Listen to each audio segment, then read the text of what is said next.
하나님 말씀은 로마서 14장 17절부터 23절까지의 말씀입니다. 같이 보겠습니다. 하나님의 나라는 먹는 것과 마시는 것이 아니요 오직 성령 안에 있는 의와 평강과 희락이라. 이로써 그리스도를 섬기는 자는 하나님을 기쁘시게 하며 사람에게도 칭찬을 받느니라. 그러므로 우리가 화평의 일과 서로 덕을 세우는 일을 힘쓰나니 음식으로 말미암아 하나님의 사업을 무너지게 하지 말라. 만물이 다 깨끗하되 거리끼미로 먹는 사람에게는 악한 것이라. 고기도 먹지 아니하고 포도주도 마시지 아니하고 무엇이든지 내 형제로 거리끼게 하는 일을 아니함이 아름다우니라. 내게 있는 믿음을 하나님 앞에서 스스로 가지고 있으라. 자기가 옳다 하는 바로 자기를 정죄하지 아니하는 자는 복이 있도다. 의심하고 먹는 자는 정죄 되었나니 이는 믿음을 따라하지 아니하였기 때문이라.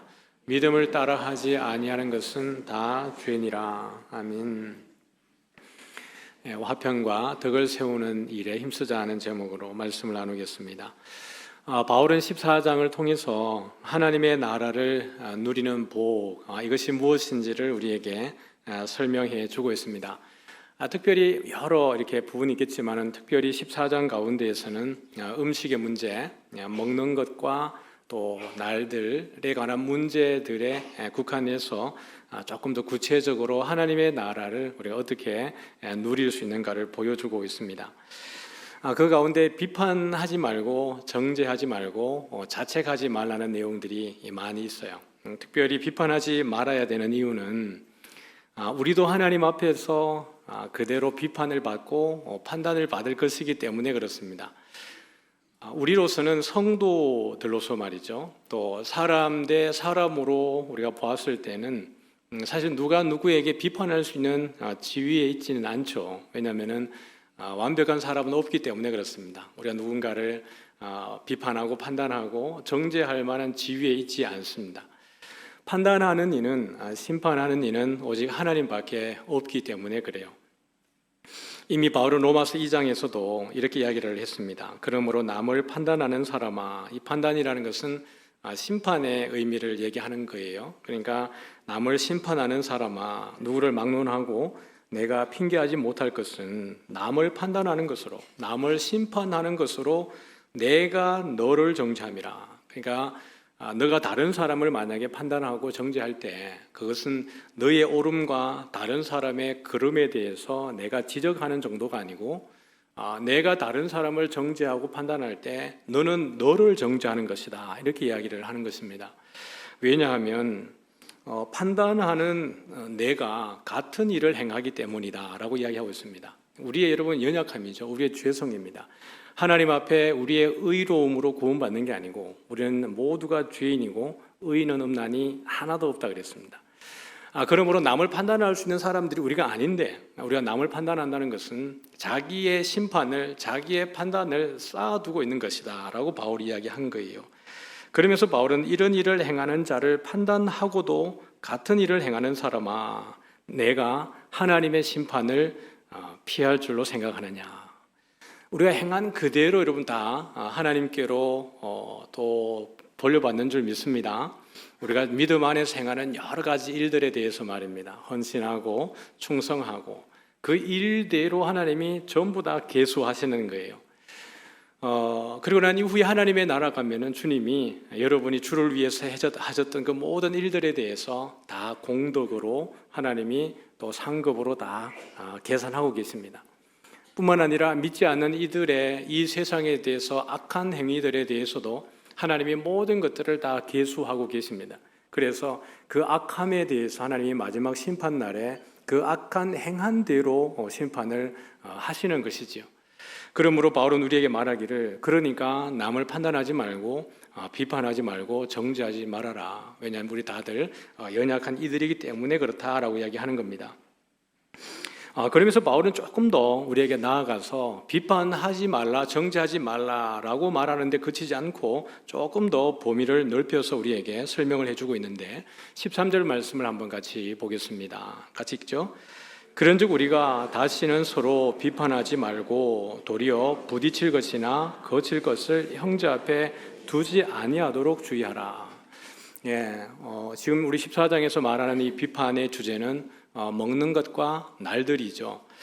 특별히 그런 것 때문에 다시는 서로 비판하지 말고 오히려 부딪힐 것이나 거칠 것을 형제 앞에 두지 마라. 그냥 비판하는 것만 아니고 아예 그 근거 자체를 만들지 말라는 겁니다.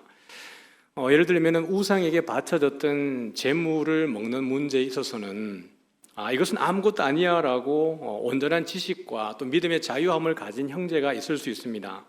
그런데 교회 안에는 다 동일하게 믿음이 성숙하고 성장한 사람들만 있는 게 아니라 믿음이 아주 연약하고 또는 신앙의 양심이 또 어떻게 보면은 본인의 양심 자체가 그 어떤 기준이 높아서 여전히 내가 우상의 재물을 먹는 것이 아무런 문제가 되지 않는 걸 알지만 그럼에도 불구하고 나는 이 우상에게 바쳐졌던 이 재물의 음식을 시장에 나와 있는 고기를 먹지 않을 거야 라고 자신의 양심이 허락하지 아니하여서 먹지 않은 이들이 아마 있을 겁니다. 그런데 믿음이 강하다라고 말하고 지식이 있다고 이야기하며 믿음의 자유함이 있다고 말하는 사람이 그런 이 공동체 지체가 뻔히 있는 걸 알매도 불구하고 그러한 고기를 가지고 와서 말입니다. 그 사람들 앞에서 이걸 먹자라고 이야기하고 먹어라고 권유하는 것은 그 상대방에 있는 자기의 신앙 양심이나 또는 믿음이 약하여서 지속적으로 고민하고 갈등하고 있는 성도들에게 걸림돌이 되고 거침돌을 스스로 놓는 것밖에 되지 않는다라는 것입니다. 바울은 이 우상의 재물을 먹는 문제에 대해서 로마서 14장 이외에도 고린도전서 8장에 보면은 아주 구체적으로 이것을 우리에게 가르쳐주고 있는데 같이 한번 보도록 하죠. 8장 1절입니다. 같이 읽겠습니다. 우상의 재물에 대하여는 우리가 다 지식이 있는 줄을 아나 지식은 교만하게 하며 사랑은 덕을 세우나니. 바울이 이야기를 다 했겠죠. 우상에게 바쳐졌다가 나온 시장에 나온 고기를 먹는 일들이 아무것도 아니야, 괜찮아라고 아마 성도들에게 가르쳤을 것이 뻔합니다. 그럼에도 불구하고 제가 앞에서 말씀드린 것처럼 성도들의 여러 가지 성향과 자기의 경험을 의지하여서 먹지 않으려고 하는 이들이 있을 겁니다. 그러나 이런 믿음의 자유와 믿음 있는 사람이 가지고 있는 이 지식이 상대방을 전혀 고려하지 않고 자신만을 드러내려고 하는 이 지식은 교만하게 하는 것이에요. 여기 지식이라고 하는 것 속에는 여러 가지 정황이 담겨 있는 지식입니다. 자기를 드러내려고 하고 다른 사람을 판단할 목적으로 그것을 사용하고 있는 지식은 자신을 교만하게 하는 것이에요. 그러나 그것이 아니고 그 상대방에 대한 이해를 가지고 있고 그러면은 내가 너를 위해서 나도 먹지 말아야 되겠다, 내가 시험에 드는 일들을 하지 않기 위해서 바울이 말한 것처럼 어떤 이가 내가 고기 먹는 것 때문에 시험 드는 일이 있다 그러면 내가 죽을 때까지 나는 고기를 먹지 않겠다라고 이야기한 것처럼 상대방을 세우기 위해서 자기의 권리를, 자기의 자유를 포기하는 그것은 사랑입니다. 사랑이 전제되어진 이 지식은 덕을 세워가는 것이라고 이야기를 하는 것이에요. 그러면서 4절 말씀을 한번 같이 읽어보면은 같이 읽습니다. 그러므로 우상의 재물을 먹는 일에 대하여는 우리가 우상은 세상에 아무것도 아니며 또한 하나님은 한 분밖에 없는 줄 아노라. 그러니까 여러분 우상의 재물을 먹는 일에 대해서 우상은 아무것도 아니라는 거죠. 우상은 여러분 어떤 거예요? 하나님을 온전히 믿지 못하는 이들이, 하나님을 모르는 이들이 자신들도 어떤 신적 존재가 필요하기 때문에 자신들이 만들어낸 창작물의 신이지 않습니까? 근데 그것을 섬기기 위해서 자기들이 아무것도 없이는 섬길 수가 없으니까 어떤 형상을 만들기 위해서 산에 가서 돌을 캐와가지고 석공의 손을 빌려서 그것을 조각해서 세워두고 자신들의 신이라 하는 형상을 만들어내는 것입니다. 좋은 나무를 베어와가지고 목공에게 이것을 조각하게 만들어서 그것을 세워두고 이건 우리의 신이라라고 이야기를 하는 겁니다. 사람이 만들어 놓은 돌, 사람이 만들어 놓은 나무, 거기에 여러분 인격이 있습니까? 신성이 있습니까? 있어요, 없어요? 없어요. 만약에 거기에 인성과 신성이 있다 그러면은 아마 그걸 만드는 사람이 거기에 부여해 놓았을 할 것인데, 그러면 돌과 나무보다 그걸 만든 사람에게 더 신령한 능력이 있는 것 아니겠어요? 그러니 아무것도 아닌, 생명도 없고 신성도 없고 인성도 없고 아무것도 없는 돌이나 나무에다가 사람들이 음식을 갖다 놓고 이것을 받아 먹는다라고 올리는 것 자체가 아무런 의미 없는 행위라는 것입니다.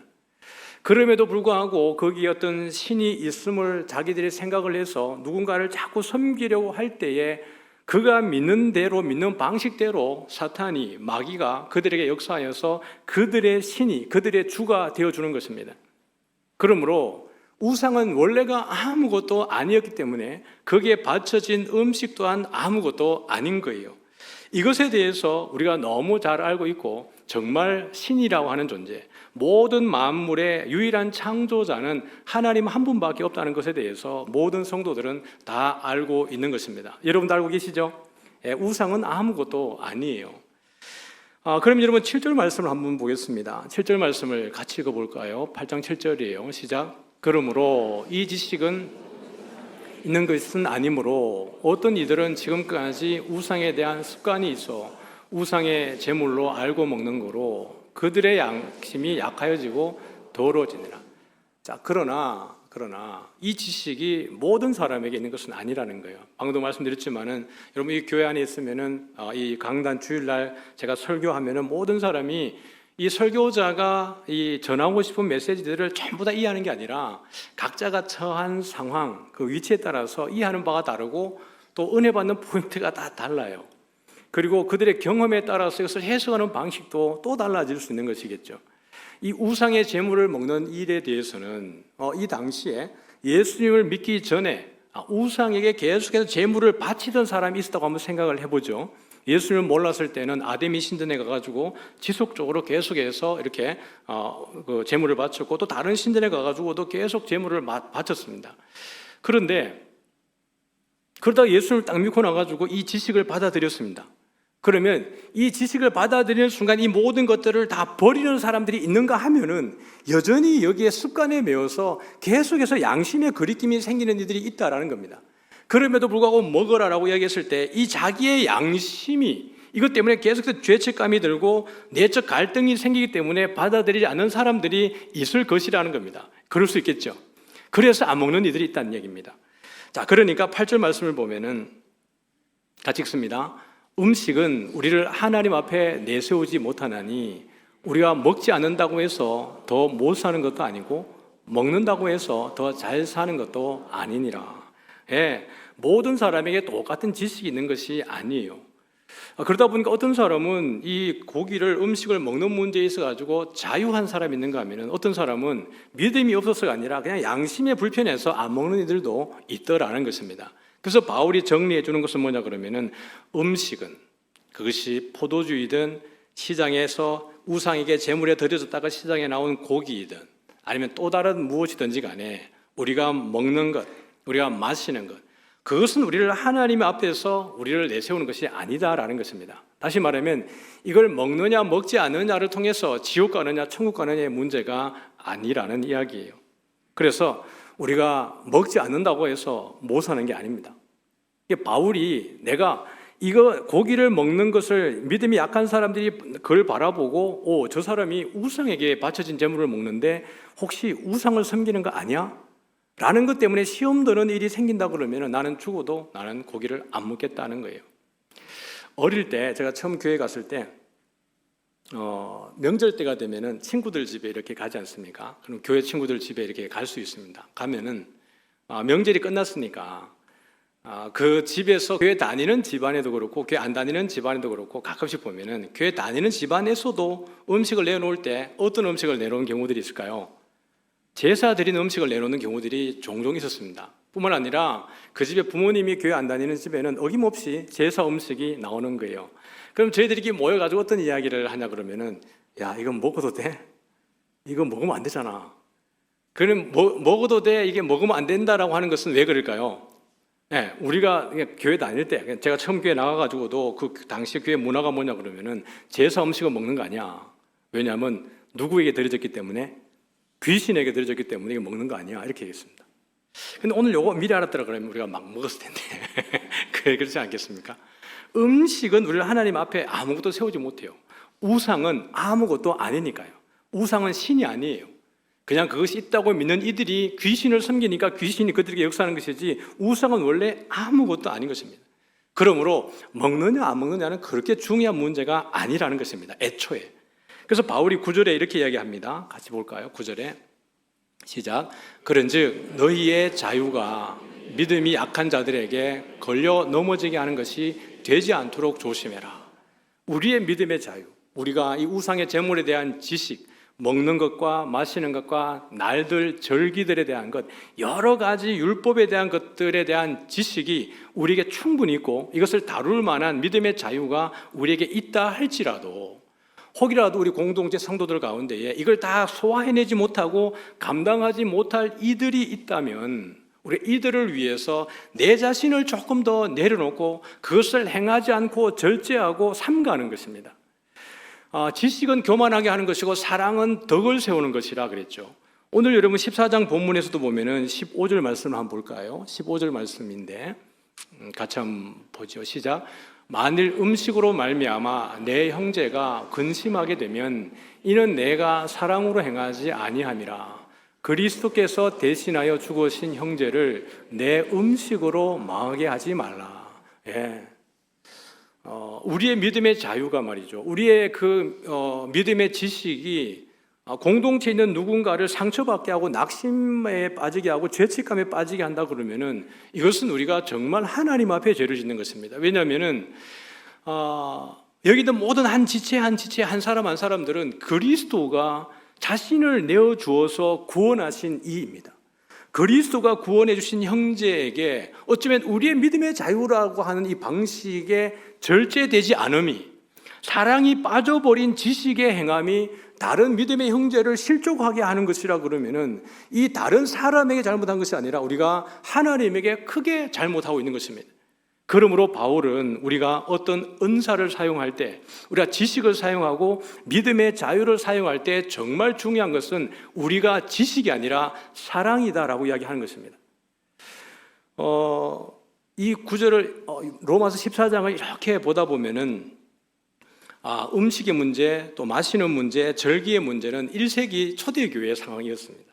그러면은 우리가 지금을 살아가는 현재 우리 교회 안에 현재 교회 21세기를 살아가는 우리 교회 문화 안에서는 어떤 방식으로 이런 문제들이 이렇게 회자되고 있고 우리가 고민거리들이 서로 나누어지고 있을까 한번 생각해 볼 필요가 있죠. 편안하게 한번 들으시면 좋겠습니다. 누군가를 제가 직격해서 말하는 게 아니니까 그냥 이렇게 편안하게 한번 들어보면 좋을 것 같아요. 10수년 전만 해도 우리가 주일날 돈 쓰는 문제에 대해서 여러분 자유로웠습니까? 아니면 아주 조심했습니까? 예, 조금도 망설임 없이 조심했다고 말하고 있지 않습니까? 예, 주일날 뭐 이렇게 교사들 회식한다라고 교육자들이 교사를 데리고 가서 회식하고 나면은 장로님들이 엄청 야단쳤습니다.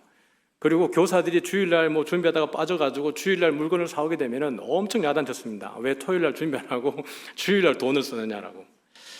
근데 지금은 뭐 그런 건 없죠. 여러분 다 맛있는 거 사 드시죠. 주일날 카페 가시고 다 하시지 않습니까?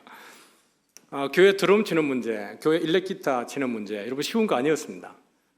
이런 것들은 사탄의 음악이라고, 일렉기타 같은 경우에는 귀신의 소리라고 교회에서 어떻게 연주하느냐고 그랬던 적이 있습니다. 그만큼 여러분 우리 교회 안에 그런 문제들이 있었던 적이 있죠. 염색하는 문제, 성도들이 뭐 머리에 빨간물, 노란물, 초록물 들이고 나면은 이거 세상적인 이게 풍조에 빠졌다고 얼마나 그걸 나오는지 모르죠. 교회 모자 쓰고 예배 드리면은 막 난리가 나고 맞죠. 그랬던 적이 있습니다. 지금 그런 것들이 우리에게 큰 이슈가 되지 않습니다. 이게 우리가 본질이 아니라는 걸 너무 잘 알기 때문에 그걸 하죠. 그럼에도 불구하고 여전히 우리 가운데 고민이 있고 명쾌하게 해결되지 않는 부분들이 여전히 남아 있습니다. 그게 뭐냐 그러면은 음주와 흡연에 대한 문제입니다. 고린도전서 8장 8절 다시 한번 보고 계속 말씀을 이어가 보겠습니다. 다시 한번 읽어볼까요? 여러분 요 눈으로도 잘 새겨 놓으셔야 됩니다. 다시 읽어보죠. 음식은 우리를 하나님 앞에 내세우지 못하나니 우리가 먹지 않는다고 해서 더 못 사는 것도 아니고 먹는다고 해서 더 잘 사는 것도 아니니라. 이제 마음으로 대답하시기 바랍니다. 술을 먹어도 돼요, 안 돼요? 마음으로 대답하셨죠? 전부 다 막 먹어도 돼요, 막 이렇게 들립니다, 저기에. 먹어도 돼요 그러는데 오늘 제가 이 고린도서 8장 8절을 이제 띄워둔 이유가 있죠. 한국 교회는 여러분 술 먹는 것에 대해서 금하고 있을까요? 권장하고 있을까요? 금하고 있어요. 분명히 말씀 보니까 음식은 우리를 하나님 앞에 내세우지 못한다라고 얘기했는데 술은 음식이 아닌 건가? 네, 마시는 거니까요. 한국 교회 역사를 좀 볼 필요가 있죠. 한국 교회에 처음에 들어왔던 선교사님들이 들어오실 때에 아주 감사한 일입니다. 뭐냐면은 청교도의 영향을 받은 선교사님들이 들어오셨습니다. 말씀을 가지고 들어오셨죠. 근데 선교사님들이 들어오셨을 때 대부분의 선교사님들은 이 당시에 청교도적 영향력으로 인하여서 애초에 들어올 때부터 금주와 흡연과 마약에 대한 부분, 이 악한 것들에 대해서 금하였습니다. 왜냐하면 이미 그들이 믿음 생활하고 있을 때에 음주라고 하는 것이, 마약, 아편이라고 하는 것이 얼마나 해로운 것인가를 너무 잘 알았기 때문에 그렇습니다. 성도들을 하나님 앞에 온전히 세우지 못하고 그 한 사람을 얼마나 실족하게 하고 주의 몸된 교회가 무너지는 일들이 그런 것들 때문에 있기 때문에 그렇습니다. 그러므로 한국 교회 선교사님들이 들어오셨을 때 처음부터 교회 안에 금주와 금연, 아편, 마약 이런 악한 것들에 대해서 금하였습니다. 그리고 교회가 교리를 세워갈 때에 그 가운데에 중요하게 금주와 금연을 이 가운데에 교육한 것이지요. 여러분들이 건강한 교단에서 만약에 학습이라든지 세례를 받았다 그러면은 아마 이런 책들 가지고 공부를 하셨을 텐데, 학습 세례 문답서입니다. 여기에 보면은 학습을 받고 세례를 받지 않습니까? 학습을 교육할 때, 그러니까 가장 기초적인 신앙을 교육할 때 그 교육의 질문과 답이 있는데 한번 볼까요? 학습 세례 문답서의 학습편입니다. 학습을 교육할 때 제 9장에 보면은 성도의 생활은 어떤 것입니까? 라고 이야기할 때 49나 한번 질문 읽어볼까요? 교인이 된 후에 특별히 금해야 할 일은 무엇입니까? 이것이 학습을 받기 전에 성도들이 교육받을 때 하는 내용입니다. 그때 답은 무엇일까요? 읽어볼까요? 주의를 지키지 않는 일, 미신행위, 음란행위, 음주, 흡연, 도박 등 죄악된 일입니다. 그러니까 성도로서 살아갈 때 하지 말아야 될 일들에 대해서 우리는 이미 배웠습니다. 배운 적이 없는데요, 여러분 공부 안 해서 그렇습니다. 여기 명확하게 기록이 되어져 있습니다. 공부를 하셨고 여러분들이 장로님들하고 목사님들하고 문답할 때에도 여러분들이 이런 부분들은 문답을 하셨을 겁니다. 그리고 이제 학습식과 세례식, 입교식을 할 때에 제가 이렇게 교육을 다 받은 분들에게 꼭 묻는 질문이 있죠. 문답식이 있습니다. 그때 한번 볼까요? 그 다음 질문입니다. 학습, 입교, 세례식 문답 중에서 제가 마지막에 드리는 질문입니다. 여러 가지 하나, 둘, 셋 하고 마지막에 드리는 질문 가운데에 동일한 문장이 뭐냐 그러면은 같이 한번 읽어볼까요? 여러분은 교회의 관할과 치리에 복종하고 교회의 덕과 화평을 이루는 일에 힘쓰며 교인된 의무와 권리를 바르게 행사하기로 서약합니까? 여러분 뭐라 대답하셨어요? 예라고 대답하셨습니다. 여기 보면은 여러분은 교회의 관할과 치리에 복종하고, 여러분들이 이 학습과 세례 이 교육을 받는 그 가운데에 여러분들이 아멘이라고 문답을 통과해서 마지막 그 예시 가운데에 나오는 질문이 교회의 관할과 치리에 복종할 것, 교인된 의무와 권리를 바르게 행사하기로 서약합니까? 라는 그 질문에 여러분이 만약 아니요라고 대답하면은 어떤 사람도 학습을 여러분에게 할 수 없고 세례를 줄 수가 없습니다. 이 서약에서의 예라고 하는 대답은 결혼식장에서 신랑 신부가 주례사가 이렇게 혼인 서약을 할 때에 그 서약식에서 신랑 신부가 예라고 하는 대답을 크게 하는 이유는 그 서약이 주례사와 자기만의 서약이 아니라 누구와에도 약속입니까? 그 자리에 함께한 모든 하객들에게도 동일하게 자신들이 공적인 서약을 한다는 의미에서 예라고 들리게 대답하는 것입니다. 우리가 이렇게 학습, 세례, 입교식에 이렇게 문답식을 할 때 예라고 대답하는 것은 담임 목사인 저에게 예하는 게 아닙니다. 모든 성도들에게와 하나님 앞에서 서약으로 예라고 대답을 하는 것이죠. 질문을 빼도 되겠습니다. 그러니까 여러분 이제 우리 교회 안에서 술을 마셔도 돼요, 안 돼요? 그 다음에 담배를 피워도 돼요, 안 돼요? 라고 할 때 이 질문 자체가 아주 우문입니다. 믿음이 아주 연약할 때에는 이 질문들이 유효할 수 있을지 모르겠지만은 우리가 학습받고 세례받고 어떻게 보면 교회 생활에 이제 어떻게 보면은 헌신하고 충성하는 입장에서 여전히 우리 마음속에 해결되지 않은 문제가 많은 성도들이 그렇게 대답해요. 술은 취하지 않도록 마시면 되지. 성경에 어디에 술 먹지 말란 말이 어디 있어? 술 취하지 말란 말이지. 이런 이야기를 수없이 합니다. 그것이 의미 없는 것은 우리가 이미 교회 내가 성도됨을 우리가 작정하고 서약할 때는 금주와 금연과 악한 일과 죄악된 일들에 대해서 하지 않기로 하나님께 서약한 것이 우리가 이 신앙 기본의 여러분 기초가 되는 것입니다. 그러니까 여러분 이제 다시 이제는 여러분 대답하셔도 됩니다. 술은 마셔도 돼요? 안 마셔야 돼요? 왜 술 마시고 계십니까? 네, 술은 마시는 게 아니에요. 담배도 피우는 게 아니고 악한 일, 죄악된 일을 하는 게 아닙니다. 그럼 이제 여기서 중요한 게 있어요. 우리가 아마 이제 여러분 이 설교를 딱 듣는 가운데 알아요. 누가 술 먹고 있는지 아는 분도 계시고 지금 자신이 술 먹고 있는 분들도 알고 계십니다. 그러면 되게 중요한 것은 여기서 우리가 멈춰야 하는 게 뭐냐 그러면은 바울이 계속 줄기차게 일관되게 말하는 것이 뭐냐 그러면은 비판하지 말라는 겁니다. 정죄하지 말라는 거예요. 그리고 자책하지 말라는 것입니다.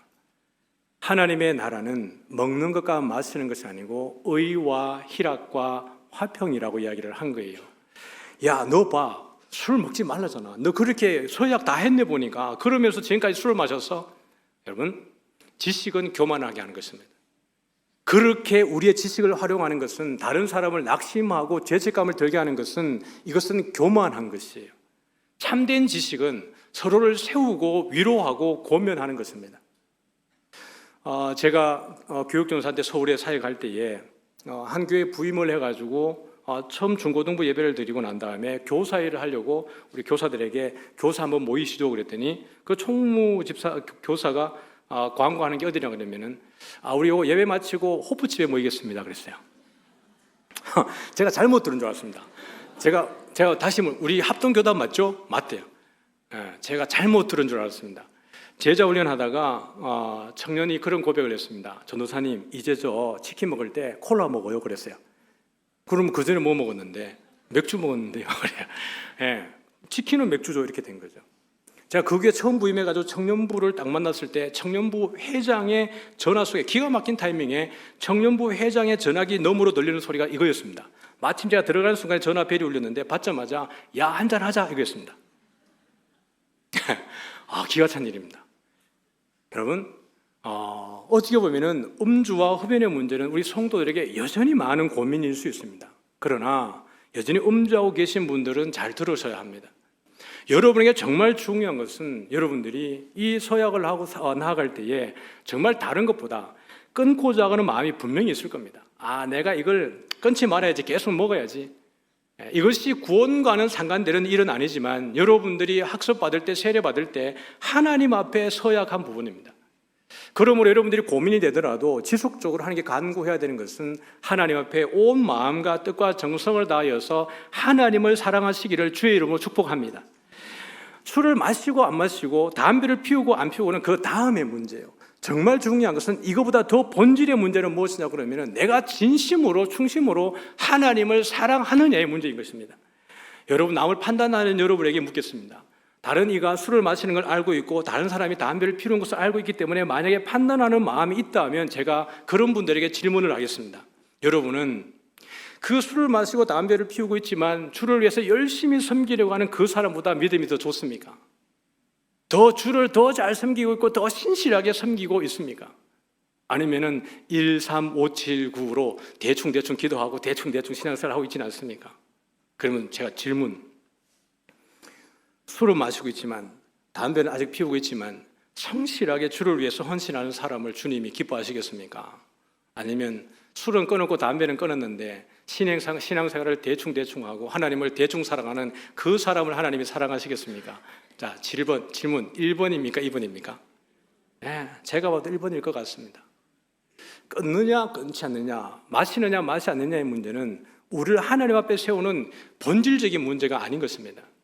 그것이 우리의 경건에 큰 유익이 되고 하나님의 몸된 교회를 세우는 가운데 너무 바람직한 것을 알기 때문에 선교사들이 들어와서 교회의 권덕사항으로 우리에게 한 것이고, 교회가 그걸 알기 때문에 우리 건전한 보수 교단 가운데에서는 절대 금주와 금연을 장려하고 있습니다. 그럼에도 불구하고 이것이 먹고 마시는 것이 우리를 하나님께 세우는 것이 아니기 때문에 우리의 올바른 태도는 우리의 교만한 지식이 아니라 덕을 세우는 사랑이어야 될 줄 믿습니다. 그래서 오늘 본문을 가보면은 17절 말씀에 이런 이야기가 그렇게 해서 나오는 것입니다. 같이 읽겠습니다. 하나님의 나라는 먹는 것과 마시는 것이 아니요 오직 성령 안에 있는 의와 평강과. 하나님의 나라는 거기에 있지 않습니다. 그렇다고 해서 여러분 오늘 가서 술을 마음껏 마시자 즐기자, 그것은 여러분의 지성과 이성이 좀 모자라는 판단입니다. 본질을 알아셔야 됩니다. 하나님의 나라는 먹는 것과 마시는 것이 아니라 의와 평강과 희락이라. 장차 우리가 하나님의 나라에서 누리게 되는 그 복이 무엇입니까? 바로 의와 평강과 희락입니다. 예수가 우리 하나님의 의로우심과 우리 모두의 샬롬과 우리 모두가 누리는 그 기쁨의 나라가 주님 다시 오시는 그 나라인 것이지, 먹느냐 마시느냐로 남으로 판단하고 비판하고 정죄하고 자책하는 것이 아니에요. 18절 말씀을 보면은 18절입니다. 시작. 이로써 그리스도를 섬기는 자는 하나님을 기쁘시게 하며 사람에게도 칭찬을 받느니라. 자, 이로써 하나님의 나라의 본질이 무엇인지를 알기 때문에 내가 가진 지식과 내가 가지고 있는 믿음의 자유함으로 누군가를 정죄하고 비판하는 것이 아니고, 그 사람을 세워가고 위로하고 고면하고, 야 나도 그랬었어, 나도 옛날에 믿음이 없을 때는 나도 술을 마셔봤고 담배를 피워봤고 내가 악한 일 해봤는데 그거 정말 예수 잘 믿으면은 자연스럽게 주님이 해결해줘, 너무 걱정하지 마, 그리고 너는 주님을 사랑하고 주의 일에 네가 몰두하면 하나님이 해주셔 라고 그를 위로한다 그럴 때, 여러분 이것이 하나님을 기쁘시게 하는 것인 줄 믿습니다. 형제를 시험에 들게 하고 형제를 낙심케 하는 게 아니라 형제를 세워가는 것이 하나님을 기쁘시게 하는 일입니다. 그렇게 할 때에 누구에게도 칭찬을 받아요? 사람에게도 칭찬을 받느니라 그랬어요. 교회는 여러분 감추어지는 조직이 아니라 드러나는 조직입니다. 너희는 세상의 빛이라. 산 위에 있는 동네가 숨기우지 못하느니라 그랬습니다. 너희는 세상의 빛이라 그랬어요. 산 위에 있는 동네라는 말은 그 원문을 보면은 산 위에 세워지고 있는 폴리스는, 산 위에 세워지고 있는 도시는 숨겨지지 않는다라는 것입니다. 교회라고 하는 조직은 절대로 숨겨지지 않습니다.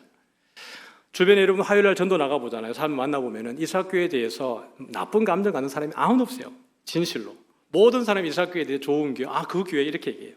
아마 그것은 여러분들이 일상을 살아갈 때에 좋은 모습으로 살아가셨기 때문에 여러분들이 이렇게 향기롭게 많은 이들에게 이렇게 맺어놓은 열매인 걸로 저는 압니다. 예를 들어서 만약에 그렇지 않고 우리 이사학교에 대한 소문이 늘 비판적인 소문이 나간다고 한번 생각을 해봅시다. 늘 분쟁하고 싸우고 다투고 분열하고, 그러면 여러분 그 소식은 세상에 알려질까요? 안 알려질까요? 더 빨리 알려지죠. 나쁜 것은 더 빨리 알려지는 법입니다. 절대로 교회는 여러분 감추어지는 조직이 아니라 드러나는 조직입니다. 그렇기 때문에 오늘 우리가 이렇게 하나님의 나라의 본질을 누릴 때에, 의와 평강과 희락을 가지고 살아가게 될 때에, 서로 화평하고 덕을 이루어가게 될 때에 이 소문이 우리들에게만 아니라 주변에 여러분 전염되어지는 것입니다. 사도행전 2장에 보면은 오순절 성령 강림 이후에 초대교회의 모습이 어땠냐 그러면은 사람들이 물건을 서로 나누었었습니다. 자기의 재산을 팔아가지고 사도들의 발 앞에 두었고 그 재산으로 가난한 사람이 없도록 다 여러분 초대교회가 그렇게 했습니다. 모일 때 같은 마음으로 모였고 서로 연합하고 한 마음으로 서로를 세워가는 그러한 신앙 공동체를 이루어갔습니다. 그때에 사도행전 2장 47절에 이들의 모습이 어땠냐 그러면은 같이 볼까요?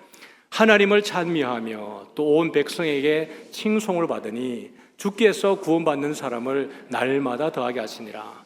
여러분 오늘 로마서에 있는 워딩과 조금 표현이 다르지만 느낌은 똑같은 거예요.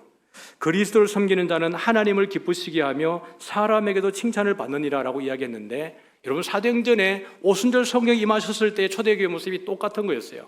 하나님을 찬미하며 하나님을 예배하고 하나님을 기쁘시게 하고 온 백성에게 뭘 받았어요? 칭송을 받으니, 칭찬을 받으니. 그 결과가 무엇입니까? 주께서 구원받는 사람을 날마다 더하게 하시니라. 여러분, 우리의 선한 영향력이 선한 소문을 나게 하고 많은 사람들이 몰려들도록 누가 인도하시는 거예요? 주님이 인도하시는 거예요. 우리가 11월 3일 날 전도 축제를 우리가 준비하고 있습니다. 우리 교회는 이렇게 잘 본질을 준비하고 있고 사랑으로 잘 준비하고 있습니다. 여러분의 앞에 명찰들이 이렇게 다 있습니다. 그죠? 명단들이 있습니다. 같이 기도하고 있습니다.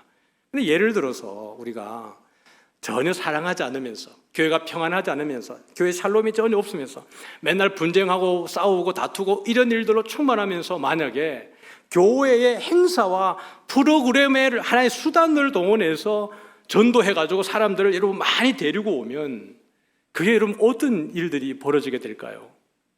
전도되어 온 이들이 성도들의 분쟁과 다툼을 바라보면서 여러분 시험 들지 않겠어요? 이러려고 나를 이 교회에다가 불러들였어? 라고 교회를 나가버리게 될 것입니다. 그 교회에 나간 사람이 또 다른 사람들의 전도를 받을 때 어떤 마음으로 반응하겠어요? 내가 다시는 교회 가나 봐라. 우리의 분쟁이, 우리의 다툼이, 우리의 화목하지 못함이 하나님의 복음에 여러분 장애가 되고 걸림돌이 되어버리는 거예요. 그러나 우리가 서로 사랑할 때 하나님의 나라를 온전히 누리게 되어질 때 우리 이사 공동체에 들어오는 모든 성도들이 위로받고 또 사랑을 누리며 하나님의 샬롬을 누리게 되어서 우리가 믿음이 성장하는 것처럼 처음 우리 교회 발걸음을 옮긴 그들도 믿음이 성장하고 성숙하고 하나님의 나라를 함께 누릴 줄 믿습니다. 오늘 본문의 설교의 제목인 것처럼 말씀 19절 말씀을 읽고 말씀을 마치겠습니다. 같이 읽겠습니다. 그러므로 우리가 화평의 일과 서로 덕을 세우는 일을 힘쓰나니. 여기 보면 덕을 세우는 할 때 덕이라는 것은 원문에 없습니다. 보면은 우리가 화평의 일과 서로를 세우는 일에 힘쓰자라고 되어 있습니다. 그러니까 우리가 서로를 세우는 일이에요. 한 명도 우리의 말로 또 우리의 행위로 인해서 상처받는 게 아니라 교회는 이 안에 들어있는 모든 사람들 한 사람 한 사람을 권면하고 세우고 성장하고 성숙하게 하는 것. 그래서 의와 평강과 희락을 누리게 되어지는 이 하나님의 나라가 오늘 이 한 주간 살아가는 우리 여러분 모두에게 있어지기를 주의 이름으로 축복합니다. 우리 다 같이